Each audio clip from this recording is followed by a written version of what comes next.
Welcome, everybody, to another Grueling Truth NBA playoff preview. I'm your host, Mike Goodpaster. Make sure you follow us at Grueling Truth on Twitter. Like, subscribe, hit the bell notification on YouTube, and check out our top betting option for this series. Go to BetMGM. You can click on the link in the description down below in the video. So let's go ahead. Let's kick this off. We've got the Miami Heat, which means half the teams that are in the Final Four of the NBA playoffs came out of the play-in. The Heat were the 8th seed. This is the third time in the last 4 years that the Celtics and Heat have matched up in the playoffs. And it gives us an extremely interesting series. And, 113 days will have passed since the last time the Celtics and the Heat played. That was back in January. That's an eternity in an NBA season, the equivalent of nearly 4 months for both teams to morph, shift, stiffen, and ideally improve. And both of these teams, I think, have done that. There's a familiarity between these two rivals that transcends the current calendar. This marks the third time in 4 years that Boston and Miami will battle for a berth in the NBA Finals, and many of the fundamentals about each team remain the same. In the Orlando bubble playoffs in 2020, the Heat won in 6 games, taking advantage of a neutral court setting to advance.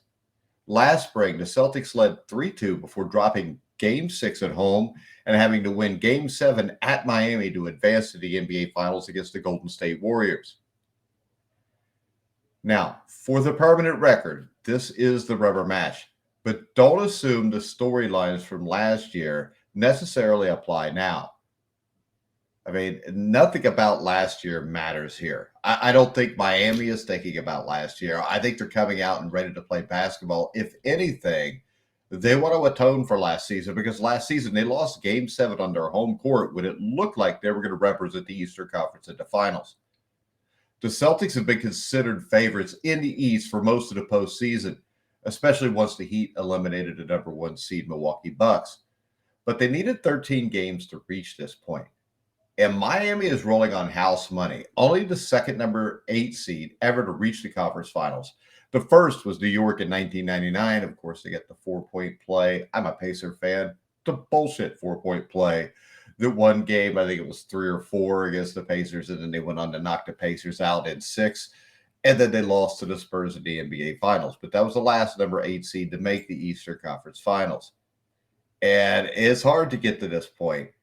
And Heat head coach Erik Spoelstra and his team dumped the Knicks in 6 games. They finished up on Friday, and then they had their normal practice ever since then. They get a couple of days off. 2 teams remain. Only one will survive.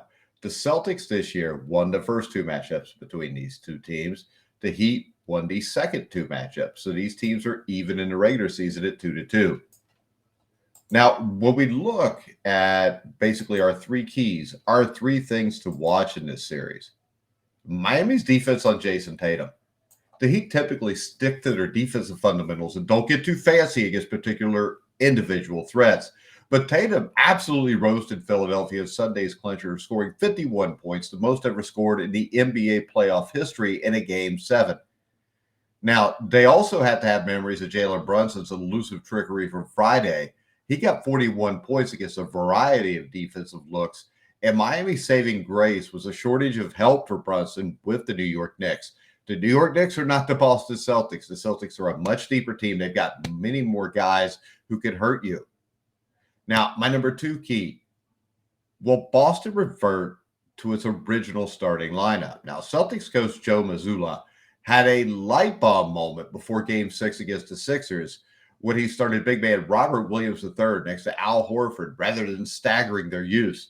It was an idea that worked last spring, and it worked again to close out Philadelphia.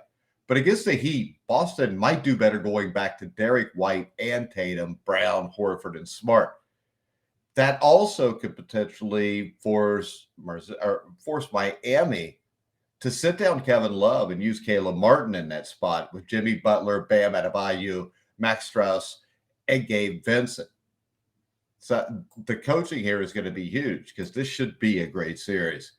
Now, in that coaching matchup, key number 3, Now, late in the first year on the job, Missoula was considered to be at a disadvantage against the Sixers' Doc Rivers, one of the league's most accomplished coaches. Now he is matched up with arguably the best in the NBA in Eric Spoelstra. From Miami's in-series and in-game adjustments to his climb from play-in tournament status a month ago, his teams often overachieve and they rarely fall short of expectations. Few outside of the Heat's film room expected them to reach this round, while anything shy of a finals return could be seen as a setback for the Boston Celtics. So there's a lot more pressure, I think, in this series on the Boston Celtics than there are the Miami Heat. Now, our X factor for this series, all right, X factors are always huge. And the X factor is playoff Jimmy. Can he get enough scoring help? I mean, he hasn't really been the same in these playoffs since that early ankle sprain in the series against the Knicks. But Miami has to cope with Tatum. Boston will have to deal with Butler. And the zeal Butler plays with on the big stage in clutch moments is his most impressive trait. He is averaging 31 points on 53% shooting, 7 rebounds, 5 assists, almost 2 steals a game. And already he's had nights of 56, 42, and 35 points. But since turning his ankle in game 1 against the Knicks, Butler has looked more mortal. 24.5 points per game on 41.7% accuracy, only 1 of the 8 on 3-pointers. Now, with multiple Celtic defenders likely to split time on him, probably Brown, Smart, White, the next Heat options will loom large. Tyler Herro reportedly is still a couple weeks away from playing at best since fracturing his right hand in the opening series against Milwaukee. Adebayo is the guy, averaging 18.1 points per game this postseason, and he hit 25.0 in the 4 regular season meetings between these two teams. Now, the continued resurrection of Duncan Robinson, a lost soul who shot only 32.8% from the arc during the season, but surprised with 42.6% success in 2 playoff rounds, is essential. Now, in these playoffs, the Heats have outscored their opponents by 16.8 points per 100 possessions at 194 minutes with Duncan Robinson on the floor. That's the best on-court mark among 138 players who've averaged at least 10 minutes per game. This series, to me, comes down to this. If I'm picking this series, Miami has been the grindiest team in the 2020-23 postseason, and that's not going to change. Now, the thing that comes to me, though, is I think Miami's depth and bench is a little bit better than Miami's. I think that the Celtics, I think Brogdon's going to be a huge deal. And at the end, I think the variety of looks at both ends that Boston could give Miami and a renewed confidence after surviving the 76ers makes the obvious pick here. I'm going to take the Boston Celtics in 6 games, guys. I think they'll advance to the NBA Finals. Make sure you check out my Nuggets-Lakers preview video. Make sure you follow us on Grueling Truth at Grueling Truth. Like, subscribe, hit the bell notification button on YouTube. Check out BetMGM for all your betting needs in the NBA playoffs. But for now, I'm Mike Goodpaster. You've been watching and listening to The Grueling Truth, where the legends speak.